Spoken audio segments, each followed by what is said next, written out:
game off. Might be a good idea. We're live, Matt. Welcome to Stack Your Live. It's Stack Your Live this time, not just Stack Your Points, right? It is, yes. We are officially on Stack Your Live. There we go. Perfect. All right. I got called out for it on the last go around of this.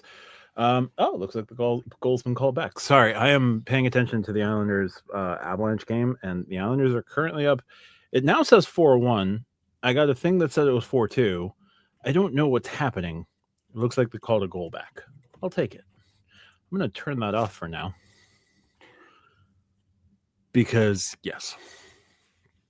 So, RJ, how's it going tonight? You know what, Matt? I am using my diamond perks to have free premium Wi-Fi at this here Hilton. So we should be able to stream with that premium Wi-Fi. Perfect. Did you go out of your way to park into the diamond exclusive spot? I was not the driver. So I did not, simply because I was not the one driving and somebody else found a parking spot that they wanted. So we went with that one. That just means that menaces like me can like me. What is the plural of menace? Dennis.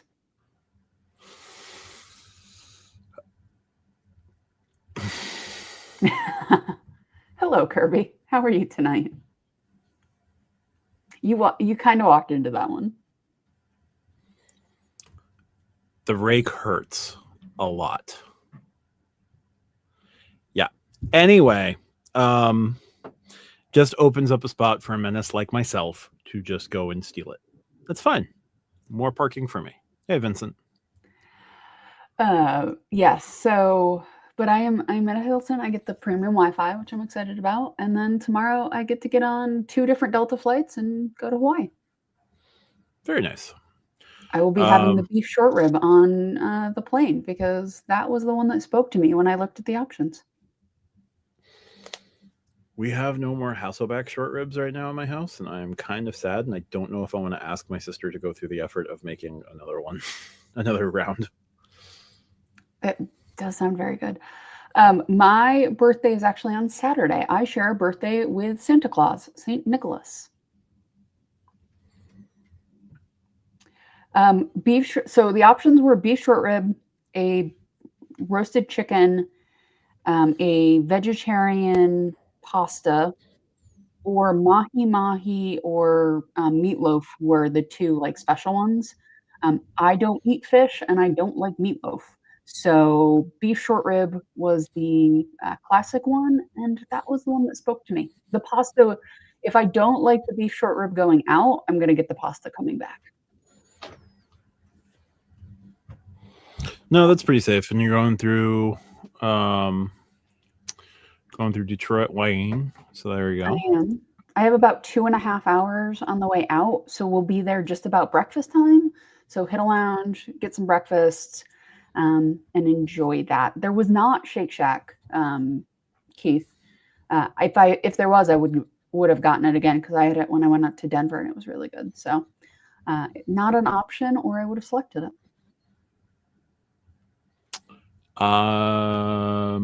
I still am less than impressed with Shake Shack. For a burger I had on a plane, it was very good. It was honestly not a bad burger in general. I enjoyed it. What can I say? I had a napkin put down. I had a tray put in front of me. I had real cutlery on it. It was great. Interesting. It's fair. Then again, I'm held captive by the terror that is gluten-free buns. You do have that problem. I do not. Sometimes I'll just be like, hey, can you sprinkle some gluten on top of my food? So I don't have that problem.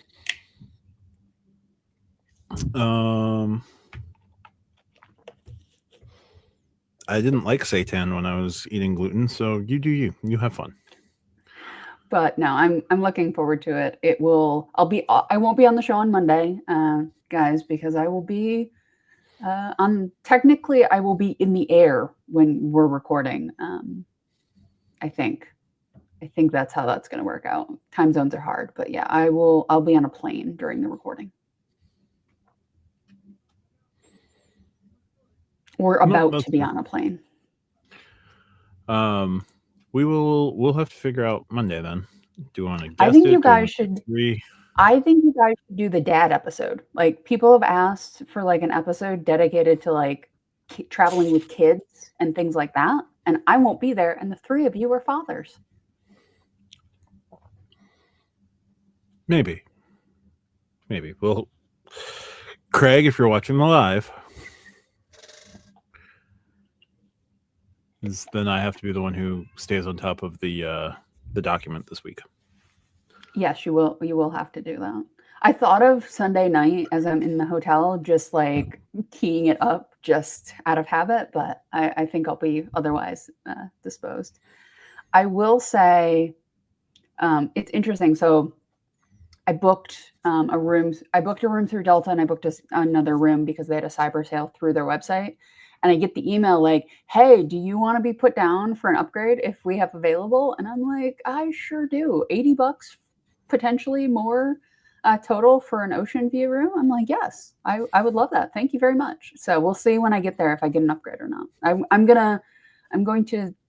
They said ask for it when you get there because it'll be on my account. So we'll see. We'll see what happens. We'll see what room I end up in. Well, usually they'll like start texting you 24 hours before check-in or like 12 hours before check-in. This place does not do that. It specifically says in the email to ask when you check in about it.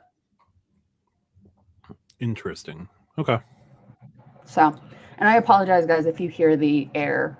It is cold where I am in New York. It is currently 17 degrees outside. So I am running a little bit of heat. So if that bothers you, I apologize, but I am not turning it off. Yeah, no. So, and I also agree that the best for traveling with children is just to leave them home. Unfortunately, that's not always an option. And the Monday pod might go off the rails. I don't have to edit it. So maybe I'll, if I can get the airplane Wi-Fi to work, I'll join the Diamond live to watch it. Maybe if I can get the Wi-Fi to cooperate, we'll do that. Maybe I'll ask Descripts Underlord to just run the whole edit on the episode, see what happens. I mean, it's going to be fun. If anyone's been watching my most recent videos, all of that was being run through Descript. So it's got overlays and B-roll now? Yes, it does. So stuff I can't be bothered with. Descript's not bad. Like the podcast would not be what it is without Descript, for better or worse. Yeah. Although now just like taking it out of Descript, throwing it into, I wonder if I could just give it the intro outro. Yeah, I think you can. So I asked people to go with questions before if they had any they wanted to submit, and Keith actually submitted one. And I wanted to get to it because it's an interesting question, theory, hypothesis. I don't know. Sure. With the new Rakuten Built partnership, which increases the amount of Built points the members can earn, will this mean the end of the 50, 100, 150 rent day transfer bonus in the future? What do you are more knowledgeable about Built than I am. I avoid them like the plague. I have thoughts, but they're not really my forte. Do you have any thoughts here? The 50, 100, 150, that's gone anyway. I don't see them doing that going forward. What they've been doing for rent day has been 25, 50, 75, 100, which is probably more sustainable with their partners. And it conforms to the status levels that they have much easier, because before when it was, 50, 150, 50, 100, 150, or they tried to do like 50, 75, 100, 150. It didn't, they were just trying to like push a square through a circle. So just making it 25, 50, 75, 100 is going to be preferential. The other good thing in terms of their partner relationship would be the big payout from Rakuten is quarterly. It's not like they have a monthly payout. the points you earn on Rakuten, unless you are doing the spend with your built card, and part of this play is not to use your built card, but to use your Rakuten card. If the spend is not, even though the spend would be like on a linked card, it's not going to add. It's my understanding that those points don't add to the point requisites for status. So you're just bringing in points. So it's quarterly. You're just bringing in points. I don't think it's going to mess with status. If it doesn't mess with status, then yeah, you could run up a total of 450,000 built points. Great. But now, you're not also jumping your way to platinum. So it's not going to be like, oh, my 450,000 built points are going to become 900,000 JAL miles. No, that's not how it's going to work. So I think the 25, 50, 75, 100 is just going to be what it's going to be. Since those points from Rakuten aren't going to count towards status, it's sort of like, the most you're going to get, unless you earn your way to platinum and through other means, is just going to be like the best you're going to get on 450,000 would be, the 25, unless you are spending your way up to platinum in other ways. Also, like I use Rakuten a lot. I have the Rakuten card. It can be a really nice supplement to earning MR points and like just things that you're going to buy anyway. It's really nice for. But like a lot of things you can only do once. Like a lot of the ones that earn you a lot of points, like there are some people who may or may not have been able to get a VPN to work multiple times, but it's not reliable that it will work multiple times, right? So if you go crazy the first quarter, right? Like you just go absolutely nuts, get, 200,000 points for built, right? Like you probably will not be able to consistently do that quarter over quarter. Like you might, I usually am somewhere between 5,000, which is the minimum, but I'm somewhere between on the low end, 5,000 if I'm not really spending that quarter, up to I have 35,000 right now, and I have another, month before the number's not going to matter because it won't clear before it's due. So I'll get on a good quarter, I'll get 50, right? And that's with me not just going out and randomly like buying $300 worth of server space that I don't need, right? Like, yeah, you can buy a lot of those big ticket items, but it's only the ones. Don't do this. Rakuten will shut you down forever. Rakuten is very, very happy to ban you if you do alternative methods. Some people can do it, but I have seen way too many people get shut down. Like people in the same house have been shut down because of the addresses. So I think the first couple of quarters, some people might make bank, but like at a certain point, you've used all the big ticket items. Yeah, and that's why like I ran on the Rakuten rant that I did on the pod, where it was just like, how locked can your life get? Like, there's only so many times you can buy Norton LifeLock, and you probably shouldn't anyway. I mean, here's the thing with Rakuten, right? Like, if you're going to buy something, like if you're just going to buy a thing, it is better to stack, right? Like we talk about this all the time.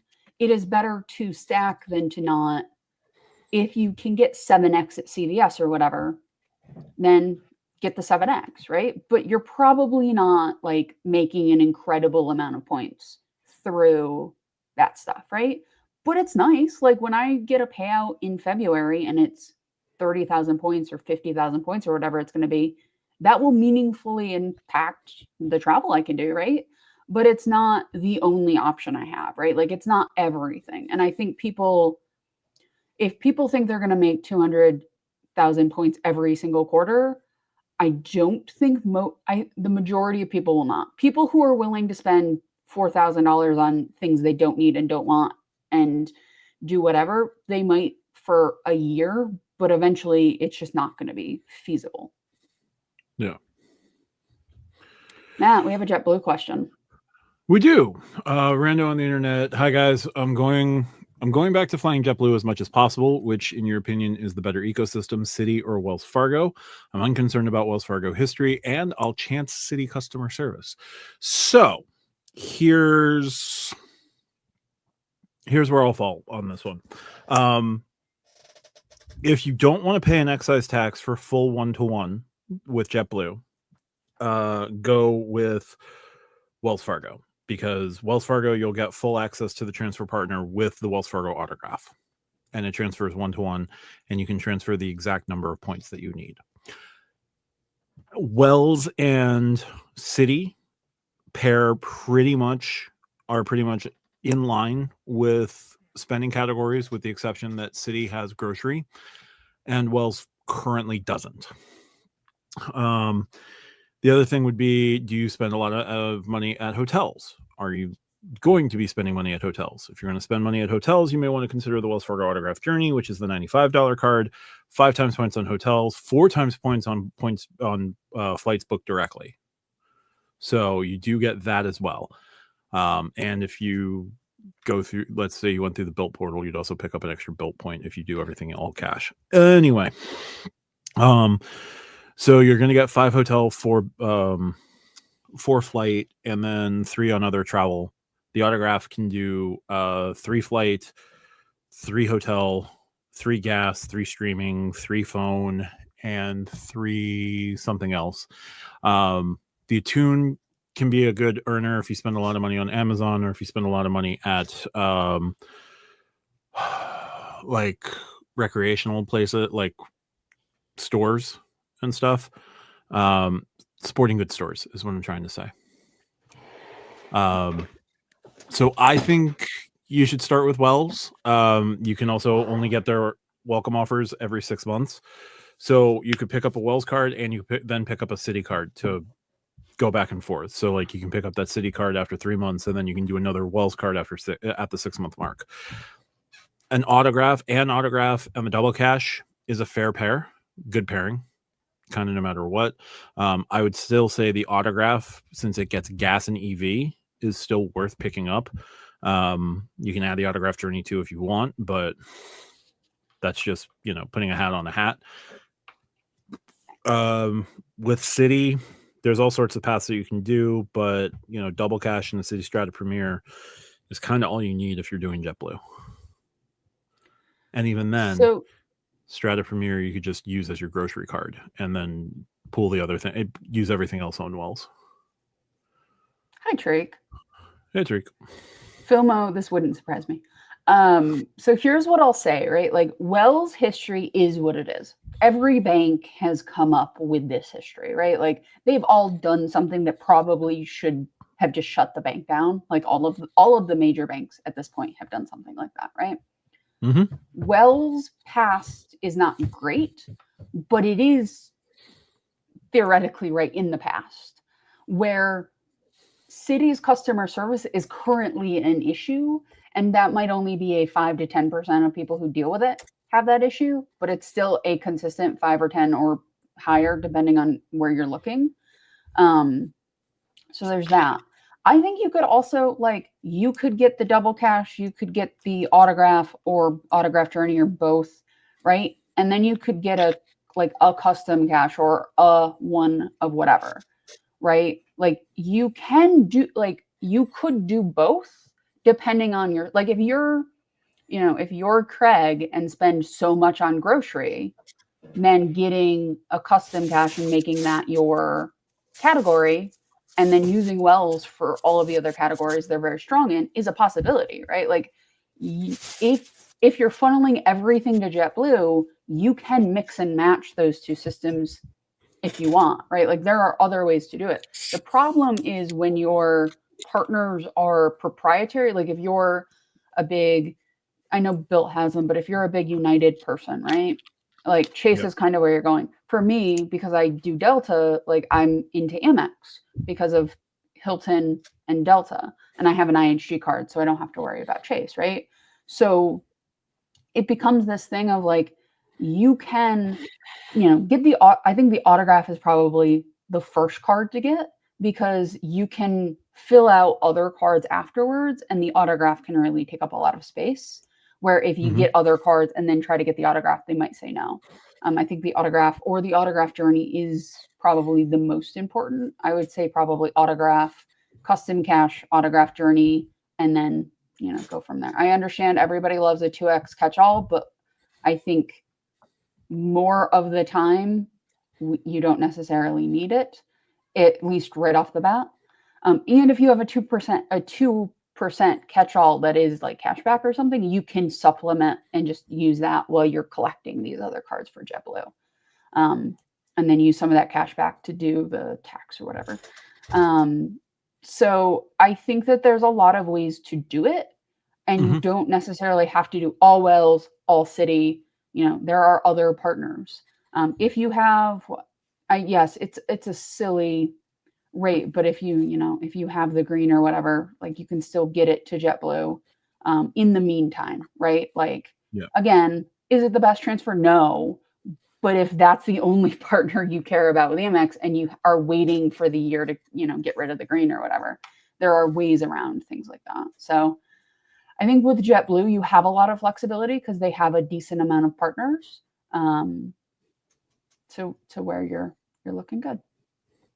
Yeah. And Wells does have a song. Yes. The other thing would be you can do that mix and match. If you're going to go heavy into JetBlue, I would recommend picking up the JetBlue Plus as well, for no other reason than getting your check bags taken care of, and the 10% reward discount. Yeah. Also, Matt, Tariq and I have talked, and he's getting some American Express cards. I mean, look, I'm not. Here's the thing. He and I talked, and I didn't push. Tariq, you can vouch for me here. I did not push you into anything that you didn't want. We simply had a conversation about what he was looking for. He brought to me the cards he was thinking about. We talked through them. I can't help that American Express is just that good.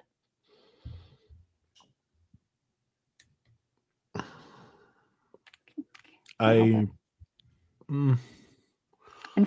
are you on Filmo's level, Matt? Can you turn a JetBlue card every 18 months? If I wanted to, maybe. I still haven't applied for the JetBlue Plus. I'm waiting. Want it. The Plus is okay, but I already have the business card. The only thing that the Plus would give me would be the credit limit. The premium is the one you don't like. The Premier is the one I don't like. Premier, sorry. What is the obsession with the letter P that the credit card industry has? Plus, Premier, Prestige, Platinum. Like, what is it? It's that plosive. It's just like they're good adjectives to like make your cards sound better. It's terrible. Keith, it's fine. It's not great, but it's fine. They can devalue them more. They'll just have to walk them back. Also, hello, Dugras. I'm curious to see how Tariq is going to be utilizing Amex points, because are they just all going to Hilton? Yes.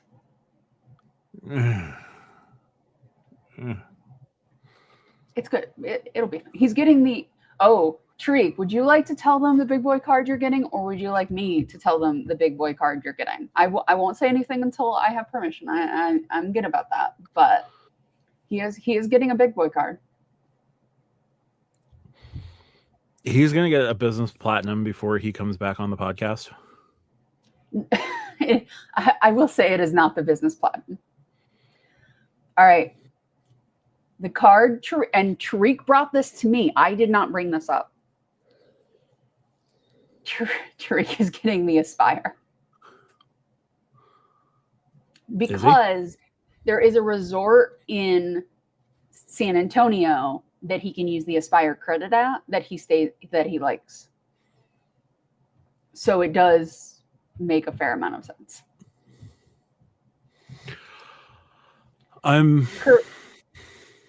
Go ahead, Matt, and then I'll get to Kirby's.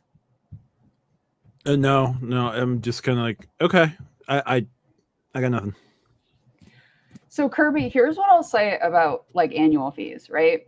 Like it depends on what like I pay too much in annual fees. I am getting them lower over the next probably 12 months. If the card, like my two Delta cards, right? Like I have the Delta Reserve, it's $1,300 for both of them. I have gotten the value of both cards by doing one companion pass. So like for me, the companion pass is always going to outdo the annual fee by several $100s based on where I fly out of. So for me, and again, this is just me, the annual fee on the two Delta Reserves bothers me 0%. Between the lounges, the everything else, 0%. So if you can find a card that's that for you, where you're like, I get much more than I'm paying, it makes it a lot easier. Yeah, no, I'm excited for you. He might do an Aspire Surpass combo, which we talked about as well. So yeah, no, I'm excited. See, you have the Delta Reserve, so you have a big boy card. Yeah, the annual fee hurts, and then I use the card, and I'm like, oh, this is great. So, Juan, thank you for joining us. But I think annual fees are what you make of them, right? Like Matt pays for the CSR. If that card works for Matt, and he has determined, as far as I know, that card works for Matt, then the annual fee hurts, but it's reasonable. Like my platinum card, 100%, like I cover the platinum card because I actually went and like looked at the credits because I was concerned that it didn't, especially with the new annual fee. I covered the new annual fee plus like $500 in just 2025, and this was before December. So that card works out gangbusters for me. So I don't mind when that annual fee comes out. So I think annual fees really are one of those things that like don't go nuts, but I wouldn't be scared of annual fees if you are diligent about what that card does you, or you're somebody like Filmo and you're just going to turn it anyway. So it's only a year. Yeah, I'm still looking for memberships instead that can give me the same sort of value, like the same sort of things. I'm all for paying for status. I have no problem paying for status as a shortcut. I don't necessarily like, unless the card's also giving me extra, like additional value, I don't see the need to pay for status. But yeah, for the Sapphire Reserve, I can like get it down. I can comfortably get it down to 195, and I'm fine at 195. So Kirby, one thing I will tell you about the companion pass is you don't have to be flying. You just have to be the booker. So if you have friends and family, you can, in theory, like if your parents are flying out to see you, I would not do this for random strangers because it's like in your account, and if something goes wrong, it will be your ass. But like if your parents are flying out to see you, you can use it to book them a flight. But again, you have to book it, and it has to be connected to you. So I would not just sell it on like Facebook, but if you have friends and family coming to see you, it would be possible. Yeah. So again, you have to book it through your Delta account. So I would not use it for random strangers.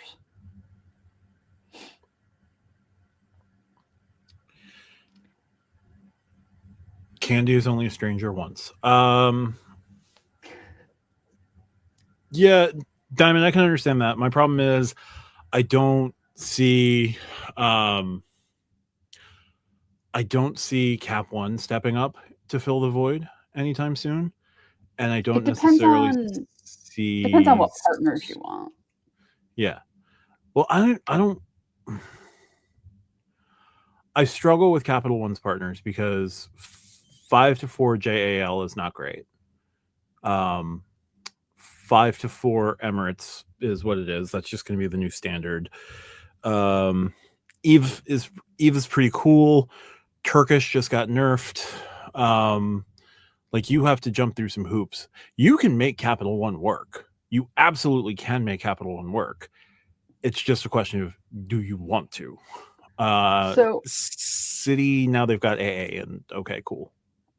So the thing I'll say about Capital One, and the reason I almost kept my Capital One card that I had, is you can do something like you just hit up the Capital One shopping hard and just use that to cover your travel costs, right? Like, you can get, we talk about Rakuten. If you are at all in the Capital One ecosystem and you want to like go ham on a shopping portal, Capital One, you can go ham on. So there is that option, right? Like, you can, get $700-800 hotels and just do it through there. But again, you have to put money. Like, the thing with the shopping portals is, like, you have to spend money, right? So it's not like a free thing. Like, if you're just buying crap to get a bunch of points, like, you're probably not actually ending up ahead.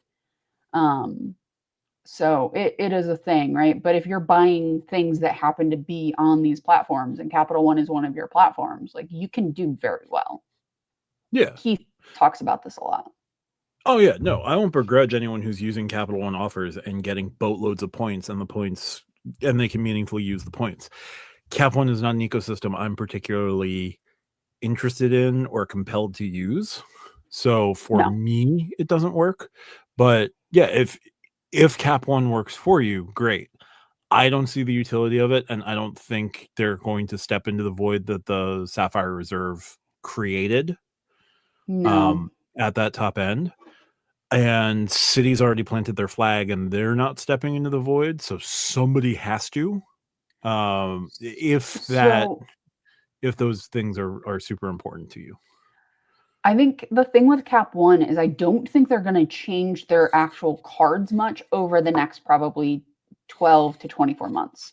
I think they're going to be very focused on building the Discover payment network out, getting everything that needs to be done on that end done, moving the Discover card over, dealing with the issues they're going to have with the debit cards, getting all of that sorted out. I think the problem is, and we've talked about this before Discover was even an issue, is that because basically they have 3 of the same cards. I mean, one earns 1.25, but they have basically 2 cards that are the same in the Venture and the Venture X. Like, they're going to lag behind in a way that is going to be very hard by the time that they are ready to play again to catch up, unless they go really, really hard and lose some money for a little while. And they might, because of the Discover network, be willing to do that. But it's going to be interesting what they do. And if you're into cashback, Capital One can be great, like Sharik is saying here.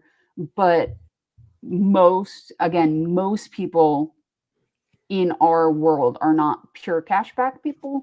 They're either hybrid or only travel. But for cashback, they're solid. Yeah, they're not bad. Yeah, it just sucks that there's currently no card to take in refugees from the Sapphire Reserve without spending an extra $100. I mean, we don't know what the Amex Green. I don't think the Amex Green will go that far up, but it depends, because there's always the option, right? Like, there's the gold card where the gold card is, but there is the option that, like, Amex could raise the annual fee on, like, the green by like $50 to $100, and then put another card in between the gold and the platinum. Like, there's a pretty big cavern between the gold and the platinum that you could stick a card in. And they have 8 trademarks that they put out? They did do a bunch of trademarks. Well, Capital One is the one who had like 9, and at least 6 of them have lapsed. Yeah. But wasn't it like Catalyst and they had a bunch of them because you and I debated Catalyst and all of that. And Oh yeah, yeah. the Amex Green and the CSR have a lot of the old CSR have a lot of over, but there's something that they could put between the 325 and the 895. Like they could put something in, they literally could copy the old price point of the old CSR, pop something there that's competitive-ish, and it could do well. So it's like, look, I love the green card. I got it twice because I like it that much. So I don't see, like, I understand people are like, but it only has one credit. And I'm like, I don't care. But I do think that it is something where Amex does have the opportunity to place something there with their pricing strategy that makes a lot of sense. Yeah. That would be interesting. You can get 1-to-1, 2x. Well, I mean, if all Capital One transfer ratios were 5-4, I could accept that argument. But like most of them are 1-to-1. JAL, Emirates is what it is. Emirates is just being stupid. Emirates is just on a money grab. But like you do get a lot of 1-to-1 category, 1-to-1 earners with Capital One.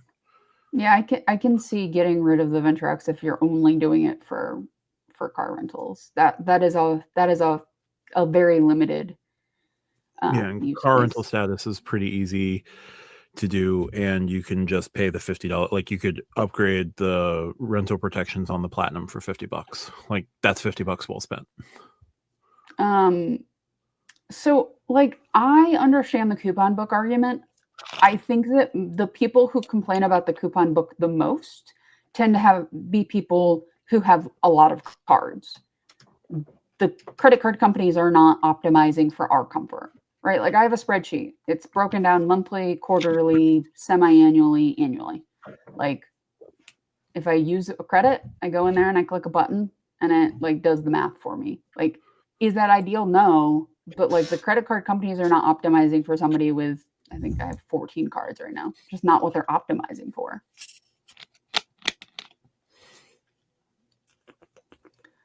So it depends on what they put on that card, Keith. If it's only 3x flights or it's flights through the portal, I don't know if it's going to have that problem, right? Like you could just not have flights on it. Like there are ways to do that. Also, like there needs to be a little culling of the Platinum, but that's a whole different topic. Nope. I think that's Sonia. You can book Emirates from Newark to Athens by using 60,000 JL and $150 in fees, or it's an 85K round trip. Yeah, no, and those Fifth Freedom flights are fine, but like 60,000 Japan airline miles with Capital One is 200,000 points, 200,000 miles. That's just so many. Yeah.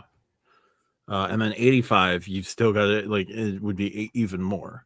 So like, yeah, you can do it, but if you can do 1-to-1 Japan Airlines with, well, Bilt is the only other one that's 1-to-1, and getting 85,000 Bilt points is not easy at the moment. It's easier if you get a huge quarterly payout from Rakuten, but it is not simple to get 85,000 Bilt points, where it's not easy. Yeah. Sorry, I meant to say 4-to-3 ratio. A 2x card equals a 1-to-1 ratio with a 1.5 catch-all. That's fair. I think the thing is, we in the community sometimes have unreasonable expectations because we talk a lot about this, right? So we will talk a lot about what we want, what we don't want, what should happen, what shouldn't happen. I don't know how much the person who does enjoy this, but is sort of in their own isolation about it, or does it casually, or has one credit card that they put everything on, has the same issues we do. Like when you are in a hobby where you're thinking about things like this all of the time, like I think your standards become higher because you're seeing like, well, if EMX would just do what, you know, Chase did here and what Citi did here and what US Bank did here and what, you know, Cap One did here and what Wells did here, it'd be perfect. Okay, but it's not going to happen like that, right? So it becomes this thing of, I think our expectations are so much higher than what the banks are ever going to do and what the general public even thinks about, much less cares about. Yeah.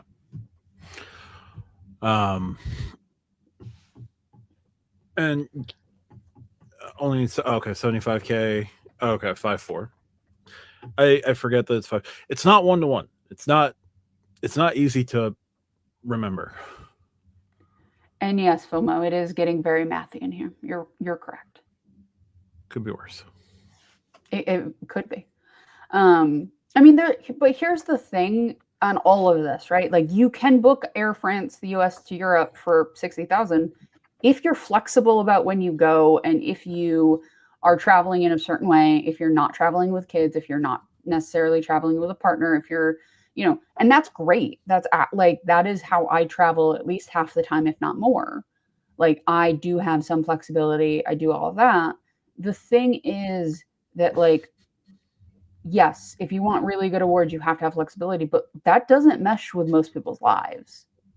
Like most people have to work. They have to do PTO. They have family commitments. They've got, you know, their sister's birthday. They have their brother's wedding. They have all of these other commitments that if you're only looking at when you can get a redemption, it's either going to be a very sporadic travel or you're going to have to be okay with certain things being in a certain way, right? So I agree. You can absolutely find these gems. And there are people who that's the only vacations they take is finding these gems. I think most of the time, most people are not able to be that choosy about their vacations in general, right? Like it's just life. Yep. Like if Matt found the perfect redemption tomorrow to Germany, but he has to, if he's going with his partner and his kid, it can't just be him. He's got to have certain considerations for like what you bring, right? Like you can't just be like everybody's getting a carry on. Like we're not bringing any like stuffed animals or anything like that. We're one bag in this thing. Like he can't do that. Like it's not possible. Even if he found a redemption to Germany for, you know, $10 and 5 points, like, he can't do it. Chances are. I mean, I could go to Germany and back from economy for as little as 528 points. But you haven't. Like, you know what I mean? Like, because life, because kid, because partner, because commitment. Like, you know what I mean? Like, there's a lot of ways to find things. Whether you can find it and actually have the time to do it is completely different. Yeah. 528 points and like $1,200 in fees. Yeah. I tend to buy the flight and then use the points for hotels. Occasionally I'll do a redemption, but it's more, oh, look, I have a redemption for a flight I was going to buy anyway. That tends to be my strategy. Yeah. I will start the booking process. So like I will book cheap end seats with like just enough and then pay to upgrade. And then I'm just trying to figure out what else I'm going to be doing with points. Like my big question for myself, at least I don't have a huge number of Marriott points right now. I've got 17,000, which is nothing. But I've got close to 300,000 Hilton points. My plan going forward is not to use Hilton points to book Hiltons and use other points to book Hiltons and still get like all of my status and everything recognized. Does it start with R and end with OV? Yes, who happened to give me 2,500 points a month to moderate a Facebook group for them. Yes. But with that program that they have with Loyalty Eligible, I get a guaranteed 1.5. Like, I'm banking a guaranteed 1.5 instead of playing the game. Am I doing Fifth Night free? Am I able to like eke out enough to make Fifth Night free equal 1 penny, which would be amazing? And yes, I know that 0.81 is still entirely feasible and entirely respectable. Or I can guarantee 1.5 and pay fewer points to guarantee that 1.5.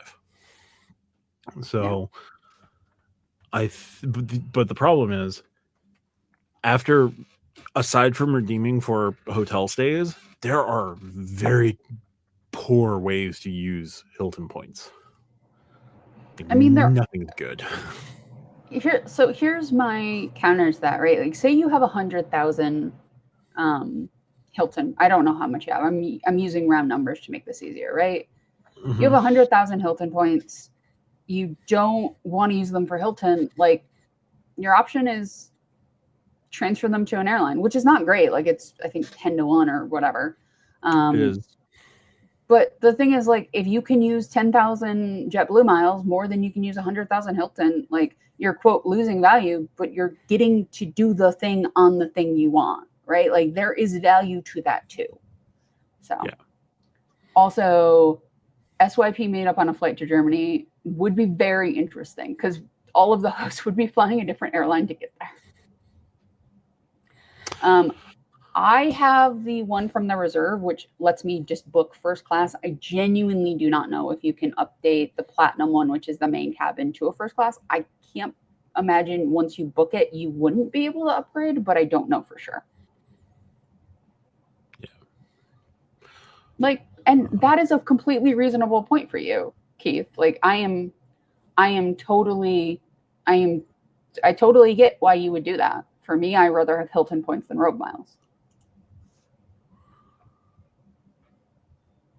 My miles and more. And Filmo, I value my Hilton points at a penny per point, so you're gonna have to move it up a little bit there.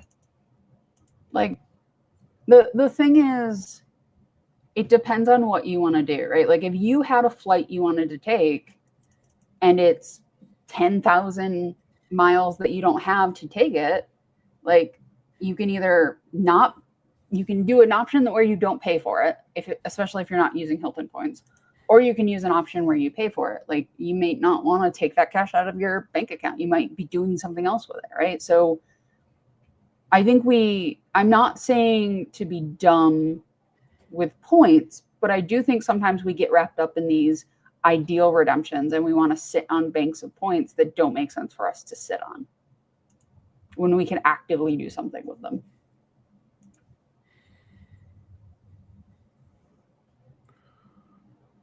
I'll take Hilton status. Show me Diamond.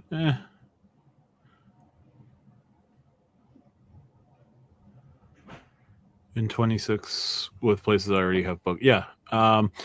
If Hilton or IHG had a Brand Explorer, that would be interesting. For Hilton, that would get really expensive really quickly because they don't have caps on their free nights. At least IHG can do something like that. Marriott could as well, but I don't know. Free night certificates, I'm less and less likely to do free night certificates going forward. I'm not a huge fan of free night certs. I get why people like them. I just rather have points. They did, and it pisses me off. I liked the nice purple diamond. It is now a gray blue color, which is not, like, if you were going to make it like a light blue, so it sort of looks like a diamond, like a cartoon version of a diamond, fine. But it's a dark color, which does not, I'm not a fan. I am genuinely interested when they actually reveal the full diamond, the diamond reserve or whatever, what it's like. I know a lot of the information has come out, but I try to reserve full judgment until we actually get it to go live. But I'm still surprised that they say that 4% of their diamond members would hit diamond reserve. I mean, if you put diamond on a credit card, there's a lot of people who stay at a Hilton once a year who have it because they have the reserve card or because they have the Aspire. Yeah. Oh yeah, no, most like the overwhelming majority would not get it through qualifying for it for sure. But I find it impressive that there's 4% of their population that is spending 18,000 a year, and I'm very I'm curious not to see what they're. I'm not surprised at that at all. If you factor in business travel, Yeah.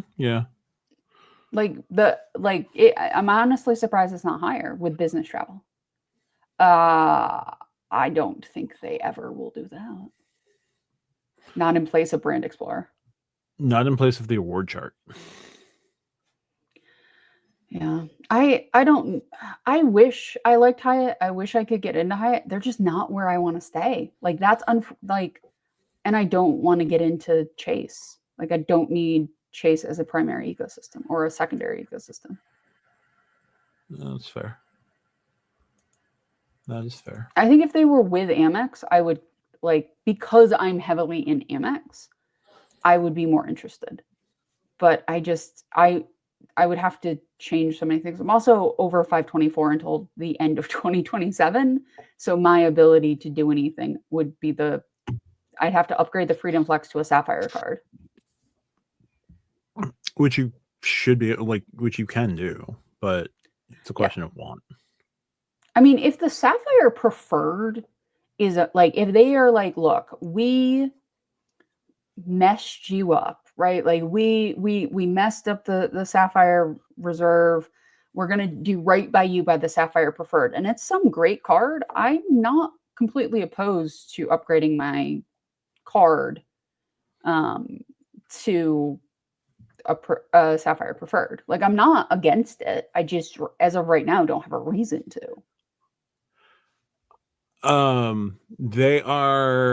They have to do that silly BP oil apology tour from South Park. We're sorry. We're sorry. We're sorry.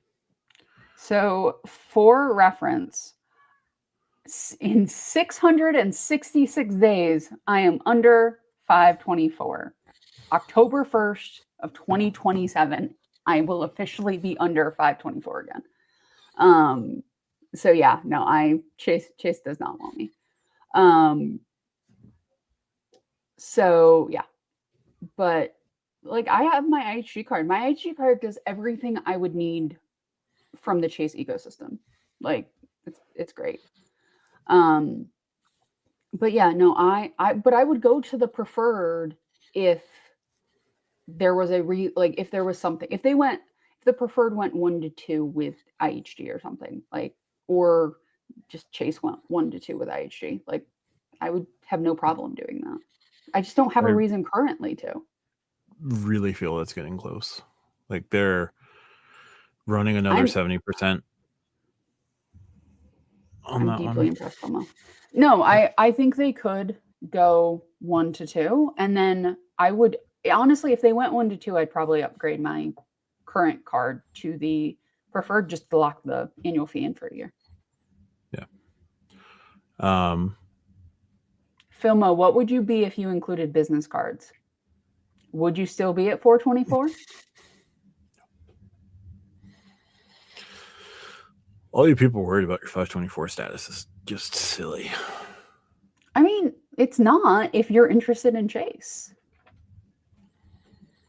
The only two cards now I can get and know I can get a bonus for with no problem are the Ink Preferred and the Sapphire Reserve for business.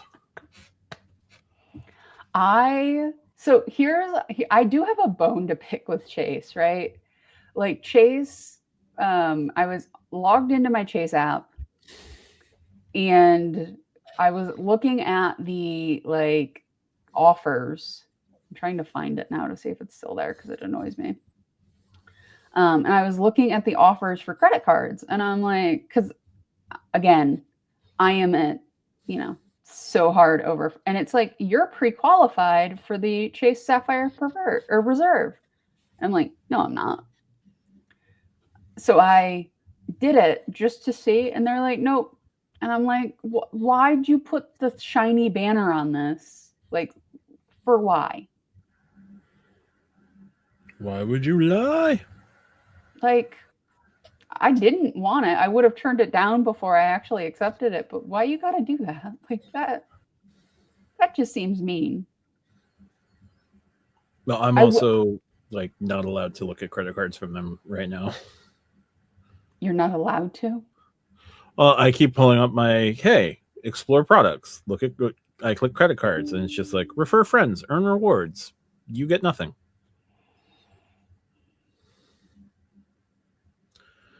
And I got denied like more than 30 days ago. So I don't know why it's not refreshing.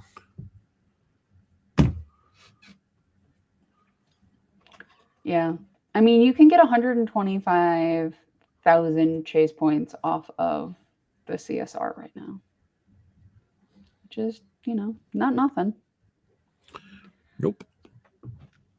Yeah. Treek, the fact that I went so hard in IHG and you're getting out of it is very amusing to me.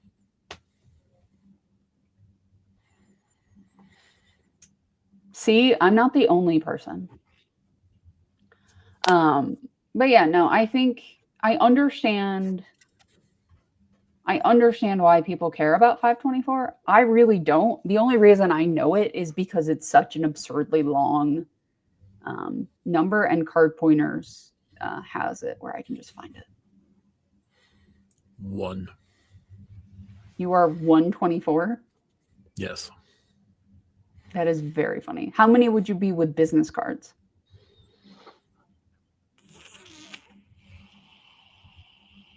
2. Wow. No, technically 3. The JetBlue business would be coming off next month. Okay. Yeah, no, I as I've talked about, I don't know if it's going to happen, but I did, and he applied for something and got denied. Yeah, I applied for a business card. I have said that unless Amex comes out with something just bananas, like incredible that I must have, I am not applying for a new line of credit for the next December 1st to December 1st. I have everything currently out there that I actually want. So me just applying for things to apply for things doesn't make sense where I am right now. The only thing I might do is my Surpass might go to an Aspire. How hard is it to get approved for a U.S. bank business card with no existing relationship with them? I don't know. I don't have any U.S. bank business cards. That might be a good question for Spaithgo. Or Matt, hold on.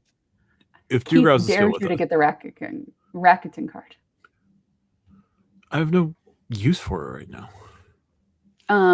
No, I don't know. US Bank is also really weird in general about different things. So I don't know. Yeah, I wouldn't be looking to do a rewards card with them right now because they and rewards don't make sense. So one thing I am thinking about doing, and I haven't decided, I have 2 US Bank cards right now. I have the Cash Plus and I have the Shoppers Cash.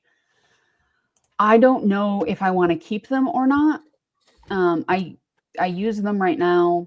One is my phone and streaming card, and one is my Amazon and Walmart card.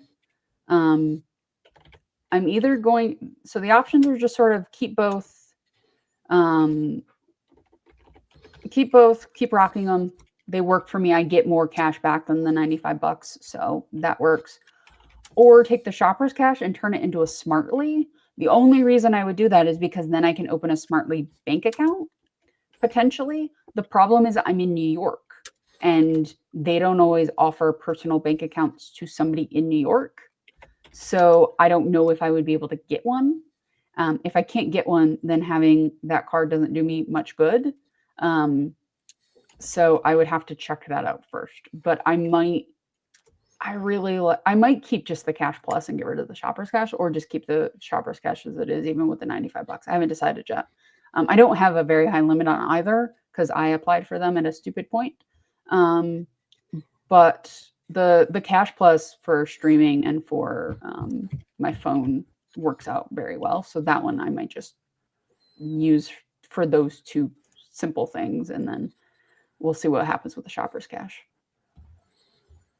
But the fact that US Bank doesn't let people in all 50 states like apply for a bank account is bananas. Like that is legitimately very, very much bananas. I don't think US Bank had any idea what they were doing. They thought they were going to be the next Bank of America, and it went, no. Yeah, they messed up bad on that one. Do you think US Bank, like, if we were to rank how issuers did in 2025, US Bank of the major banks would come out on the bottom? Yes. Yeah, because I can't think of anybody who had a worse 2025. I mean, Chase didn't have a great CSR, but that's only half the year. Chase, up until the Sapphire Reserve refresh, was sort of at a C. Fine. Yeah. Like that, the locking down the ink train, like derailing the ink train finally is going to give people like a, I don't know.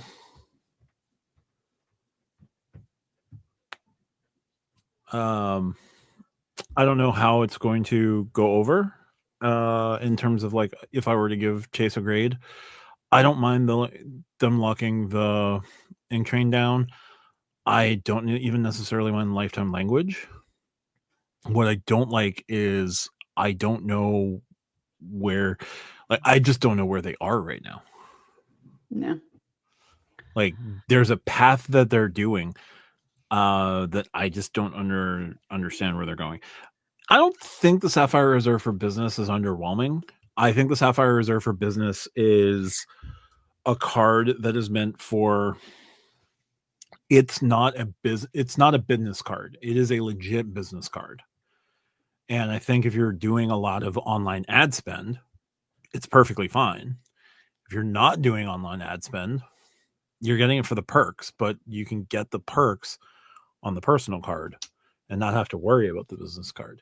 Its credits are stupid, but its credits are focused on business, not business. Let's see. I haven't actually looked at this card since we talked about it. DoorDash, ZipRecruiter, Lyft, curated gift card credit. Yeah. Google Workspace. That sure is a card. Yeah, but it's 3x uncapped online ad spend. So like if you're spending, $40,000, $50,000 a month on online ads, it's a perfectly good card. But if you want Hyatt, Keith, it's not going to help you with that. And it's capped. Yeah. It's like 150,000 though. Sure. But I think that's part of the problem with the credit card space, right? Is like people get mad when business cards for actual businesses come out. Because they want like grocery on the CSR business. And it's like, no.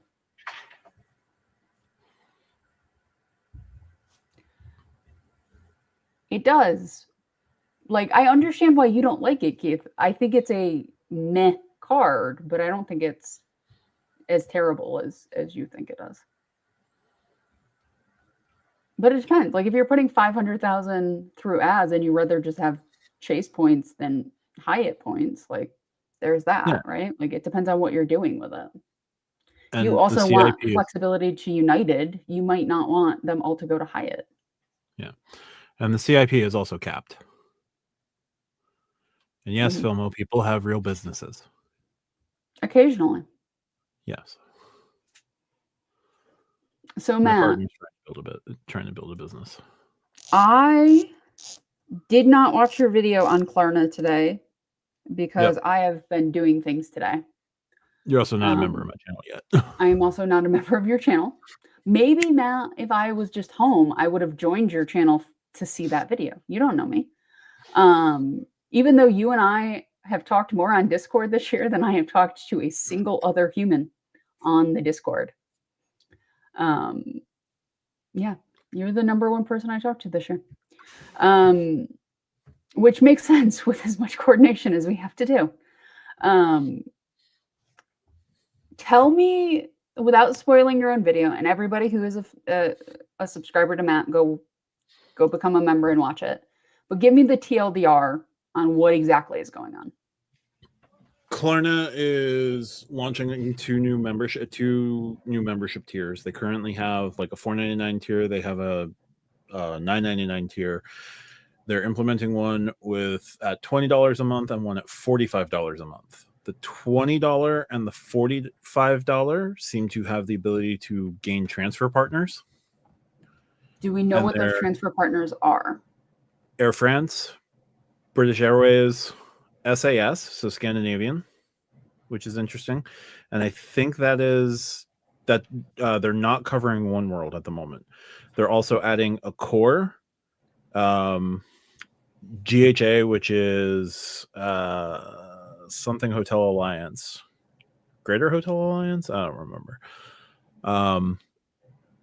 Wyndham, and the other one is Radisson, but not Radisson under Choice, because Radisson under Choice was all the Radissons in the Americas, not Radissons worldwide. Radissons worldwide are still like the Radisson brand, but they're owned by a Chinese conglomerate, I think, and I'm not unconvinced that it's not the CCP. Sure.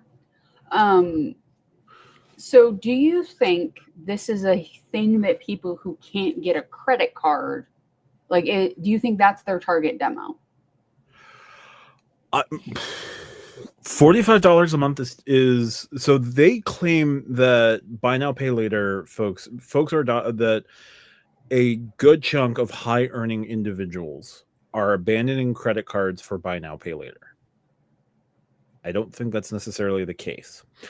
I think they're also adding in some other subscription services to kind of like cater to that six-figure group that is supposedly leaving credit cards or canceling credit cards and going into jumping into buy now pay laters. I think at the end of the day, Klarna's been getting hit on the stock market. Like their IPO did not go particularly well. This is a way to juice some profits. Like they might lose some money from the people who are going to maximize a $45 a month thing because there's no limit to the number of subscriptions you can sign up for. They say they're going to put a limit on that pretty quickly. They might go with the US Bank of like, oh, we did not expect people to exploit all of this quite the way they have. Yeah, one of the things they're offering is a small world, and I don't know what level of a small world they're offering. I would be very interested to find. I'm very interested to find out what level of a small world they're offering, but I don't know that I want to sign up for it. Yeah, I understand why they're doing this. I don't like this. Feels like a harbinger to a bad economy. Well, yeah, no, buy now pay later already was. Yeah, but I understand in theory why somebody would use buy now pay later. Like I can understand that.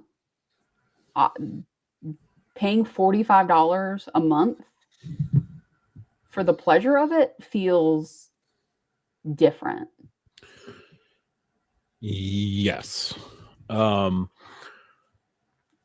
So here's the thing. I would buy a subscription. One of the things, like a small world is an interesting subscription. I'm sort of on the fence about buying it, but like for $1,000 a year, it doesn't quite have enough for me to jump in. Like for that same $1,000, I could sign up for Founders Card because I do have I am technically a businessman. I can sign up for Founders Card and get way more value for that $1,000 that I put in with Founders compared to a small world. I'm not uninterested in the concept of pay for a membership and get oodles of things in travel. Like, I may not travel a ton, but I do want to travel. I want more elevated travel than I can get just paying for, the occasional first class seat, because I can't necessarily make the first class seat work. Right. All the Especially time. with 3 people. Especially with 3 people. So I want, like, for 3 people, I want a better experience, but I can't guarantee that better experience without, like, a 20% discount on flights, a consistent 20% discount on flights, right? And Founders can give me that, but I'm not uninterested in looking for those things or paying for those things. Like, I would pay a subscription to give me, Hilton Gold, Marriott Gold. I don't need, like, all the bells and whistles with Hilton and Marriott, but I want a little bit more than what the standard person gets. Same would be true with IHG. Same would be true with Hyatt. If there was a subscription that had Hyatt Discoverist, like, I'm not needy with Hyatt, but I want a little bit more. And even if that little more is just like, thank you for being, one of several thousand members. Cool. But does that mean I want to pay $45 a month to possibly get a small, like, $45 a month for a small world, for the $1,000 small world is, yes, a good idea. Can I guarantee it's the $1,000 a year one? No. So until I know what level it is, I'm not that in. But I would just be buying the $45 a month thing with Klarna, with no intention of using their credit cards, no intention of using their debit card, no intention of shopping their shops through them, no intention of using the Klarna service. I would be using it to exploit the membership, if the membership is what I think it is. Yeah, and I think the thing is that's going to become what happens with it, and they're going to be they'll be changing it faster than US Bank did, because people will be like, oh, I can get this. I know Four Seasons doesn't have a status, which is why I'm using it, but like, oh, I can just get status with Four Seasons for $900. Like, I'm just gonna do that, right? Like it, and I don't have to use the actual card or do anything but pay them $45 for this thing that I want at like a 50% discount. Like, cool. So I think it's going to end up going badly. Yeah. Now, if they do the $99 a year a small world thing, like, okay, I wouldn't pay $540 for the $99 a year small world thing. I would just pay for the $100 for a small world, but I'm not getting really cool shit at $100. Like, I'm getting not terrible shit, but I'm not getting really cool shit. So at 1,000, you're getting some pretty cool shit. At 6,000, you're getting really cool shit, and at 10,000, it's just obnoxious. Yeah, it becomes this thing of like, is it a discount versus how you can naturally get there sometimes, right? But not enough where it, like, with IHG with Ambassador, you get platinum as part of that, right? Like, it's in the realm of like $200. That makes sense, right? Like, if you're going to use the Ambassador certificate and platinum, it makes total sense why somebody would buy that. Yep. Like Hilton, you just have to buy the credit card. Like, you just have to be approved for the credit card. You get diamond, you get some other perks, like you're all set, or gold if you go with Surpass, right? Like, the ones that come on the credit cards, I think make some amount of sense if you want to buy a status and then jump off from that point. The Delta cards, the United cards, things like that. I do wish that Amex and Chase and all of the credit card companies would also sell here's what you can get. There are not credits. Like, all of the things on the platinum, you just pay a flat fee for, but it doesn't come with like the Uber credits and stuff like that, right? Like, just give me a number, I buy the thing, and then we're done. Yeah, if Amex did something like everything you got on the platinum, Centurion card, Centurion Lounge access, 10 passes to the Delta Sky Club, Marriott Gold, Hilton Gold, leading hotels of the world, Sterling, and access to Priority Pass, escape lounges, and the rest of their lounge network. Their lounge networks, their hotel statuses, right? If they just sold that as a freestanding subscription for like $500, I would pay $500 for that. Yeah.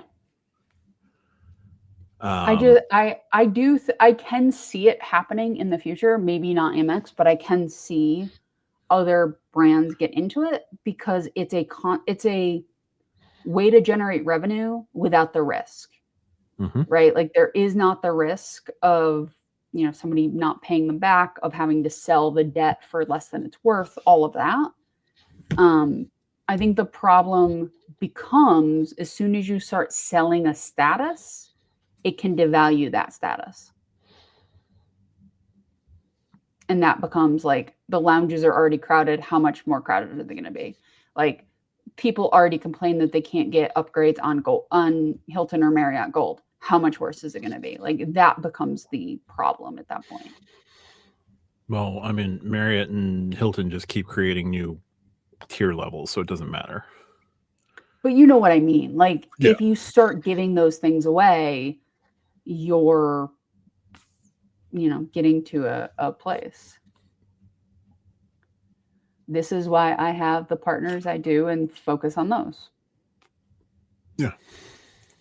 Like I think that's why Lonnie and I talk about picking your partners, so you can, like, if I had to stay at a Marriott and I had to only book through Marriott for that one stay, like I would be fine, right? Like, is it my preferred partner? No. Is it booking the way I necessarily want? No. Will I survive for the trip? Yes. You know what I mean? Like it would be fine. Yep. The Islanders win 6-3. Nice. Congratulations. And the Cowboys are losing, which makes me happy. Best team in the league. Wow. Out of curiosity. It's not a lot of yards, Jared. What's their standing right now for your beloved Islanders? The East is just a mess. They pick up 2 points tonight, so hold on. Jared Goff and Dak Prescott have thrown for. Prescott's at 154 yards. Goff is at 153 for the night. I don't think I've ever seen quarterbacks like within a yard of each other. Anyway, NHL standings. Show me the standings. All right, and I need to look at it in conference because, that's what makes sense. So if the playoffs started today, the Islanders would be 1, 2, 3, 4, 5, would be the number 6 seed, but they would be 1, 2, 3, 4. They're 5th in their division. So they'd be in a wild card spot. How many teams make the playoffs in hockey? 8 from each conference, so 16. Okay. I love the idea of getting into hockey, and then I forget because there's other sports on at the same time. Yeah. So right now the Islanders are now 3 points out of first place in the conference and 3 points out of first place in the division. It makes no sense.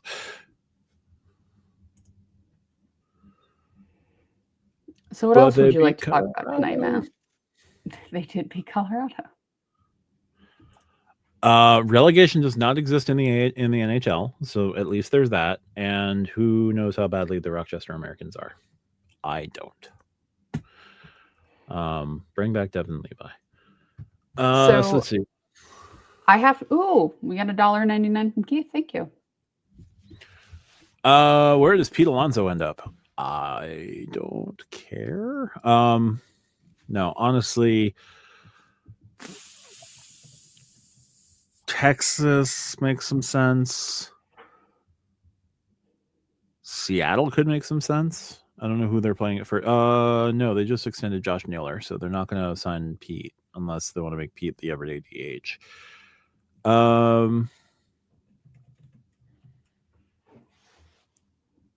The Rangers make a certain amount of sense. Like, it'll probably end up being an AL team. Red Sox would be hilarious because I would like the Mets to sign Nathaniel Lowe. Plays good defense, and he's still good for 15 to 30 home runs. You just traded away Brandon Nimmo for defense up the middle. So Polar Bear? They call him Polar Bear? yes. Is there a story of why they call this man a polar bear? Just because he is large? He big, and I think it stems from his time at the University of Miami. Hold on. Pete Alonso. Miami, historically known for their polar bear population.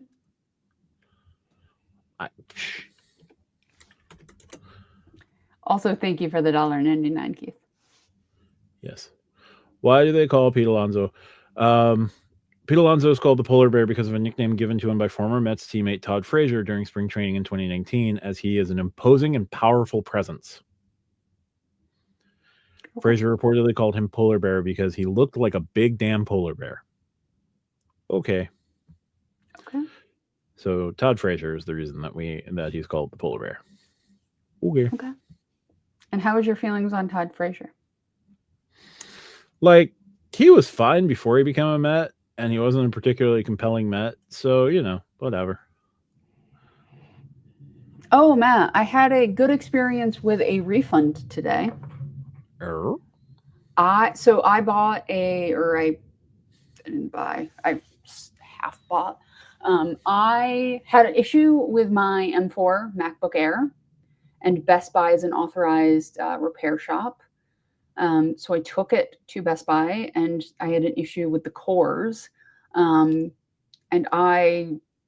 through a series of events, I ended up with an M5 MacBook Pro, 14-inch. Interesting. I usually put skins on my computers, not to protect them if I drop, because they won't, but simply so they don't get scuffed, right? They don't get scratched. They don't get scuffed. I move, especially my 14-inch goes with me upstairs, downstairs, in my bag, whatever.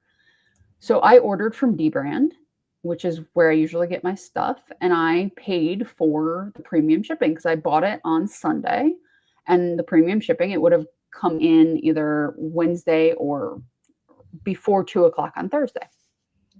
So I don't usually pay for priority shipping, but in this case, I wanted it before the trip.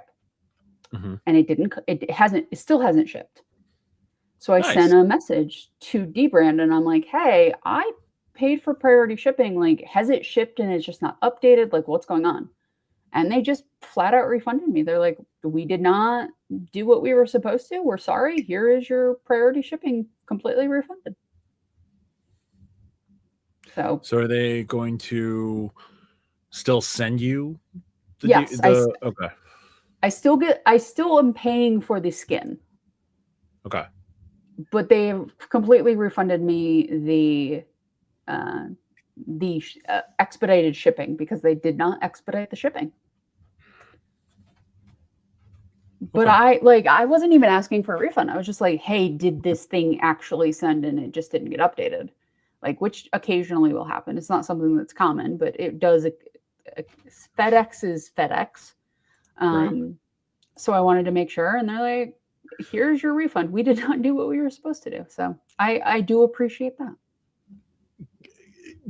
Further proving that Canadians can occasionally be nice. Yes. But yeah, I usually put a skin on my computer, not the inside of it because I don't have time for that, but the bottom and the top, just so it keeps it off of scuffs. That's fair. I have a textured one on my 16-inch because the thing is heavy, and when you're carrying it, you want some purchase on that sucker. And it's like a honeycomb raised texture that's pretty cool. Sounds grippy. It is very grippy, which is helpful because that computer is the size of a baby. And slippery. Let's see. The Advantage Executive has its 100,000-mile offer back. Okay. Amex sent out another round of surveys regarding the Marriott business card, I did cutting not out get the anything. idea of a. So a couple months ago, they did a tier of like the Marriott business card, the Marriott Bevy business card, and the Marriott Brilliant business card. And That I remember. this time around, it's just like, well, what if the annual fee ranges were from 105 to 195 in the annual fee? 105? Why? Well, the card currently chalks in at 125. I've never heard of annual fee go down on a refresh. No, but like 105 is such a weird number. It's Amex. They can do whatever they want. I know. But that's such a weird number. Anyway. Well, they're going to say like 105 is the new 95. We know you're not going to pay 125, but will you pay 105? Yeah, I also hate when companies do like $99. Just make it an even 100. Yeah. So I don't know what the survey held for this, but they also snuck in like, hey, what about a potential $600 business, 600 annual fee business card? Just like a Brilliant, but for business. Yep. I mean, I could see why people who are deep into Marriott would want that. Yes. I do like the top two comments on this. The first comment is, hello, this is Amex. How would you like to be bonvoyed today? And somebody replied with, actually, I prefer being dishonored. Thanks.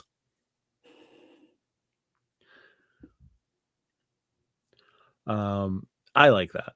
I still question outside of Hilton, where do people move their membership reward points if they're not traveling significantly internationally? So one thing that we should bring up is Redstone did a thing, Matt. Oh yeah, they nerfed their card. Their beloved Redstone card. Yeah, so this used to be 5x grocery and dining, 3x grocery, wholesale clubs, streaming, phone, and something else, and 1.5 on everything else.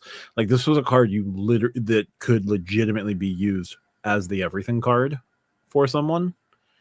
And now it's going to be 5x on the category of your choice on up to 1,500 in spend per quarter. Gee, I wonder where they got those ideas from. 2x on gas and dining and 1.5 on everything else.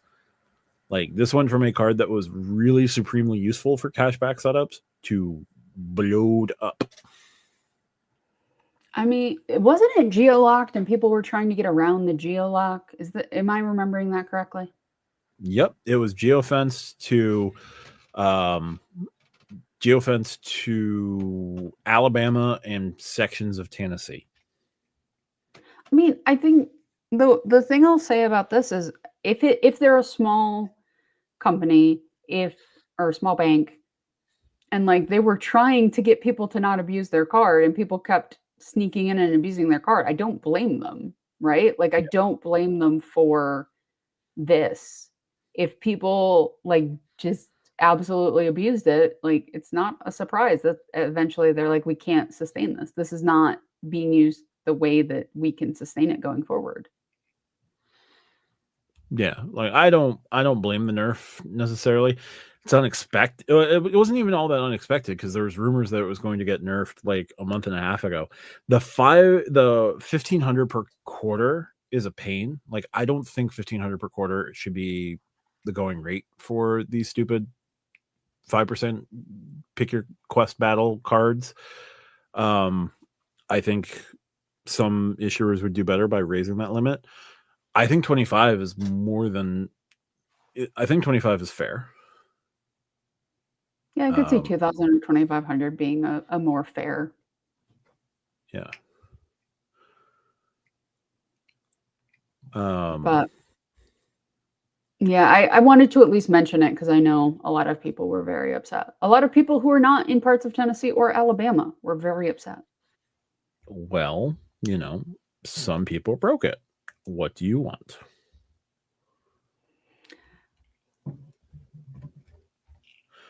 So I have to be up at 3:30 in the morning Oof. because I have to catch a flight tomorrow. Do we have anything more for us this wonderful evening before I don't think about credit cards for the next 4.5 days? Must Probably be 5. nice. You know, occasionally, Matt, I need to take a vacation. It's fair. Also, using membership reward points to book domestic flights with your chosen carrier with the 35% back is what the 35% rebate is more than fine. Like the 1.54 on that is pretty solid on flight redemptions. But like, I don't know. It's fine. Here's the thing I'll say about Keith's comment. It is easy, right? Like he doesn't have to think about like if I move him here, if I do this, like he's getting 35% back. It is the simplicity we all talk about that we want. Yeah, that's fair. So it's just not a what do you call it? It's just not a collection for me at this point. no, and I don't think Amex is going to be a card issuer that is going to be for you really ever. Thank you both. Thank you. I appreciate it. But yeah, Matt, unless you have anything else, I am done. And I think because I started the stream, I have to potentially end it so it uploads properly. I don't. Oh, okay. No, either of us can do it. Okay. Because usually after the podcast, it's like, hey, you have to stick around and upload the sucker. 'Tis the beauty of StreamYard, and an early happy birthday as well. Thank you, yes, Keith. Thank you very much. Yep. And yeah, thank you, Matt. Well then, if you want to keep going, feel free. I am gonna hop off. I am kind of tapped. I have nothing else right now. Like I've got a couple more videos popping out, but thanks, RJ. This is a time where we'll say goodnight, Matt. Say goodnight, Matt. Good night. Have a good night, all, and we'll see you next week. Bye, guys. Bye.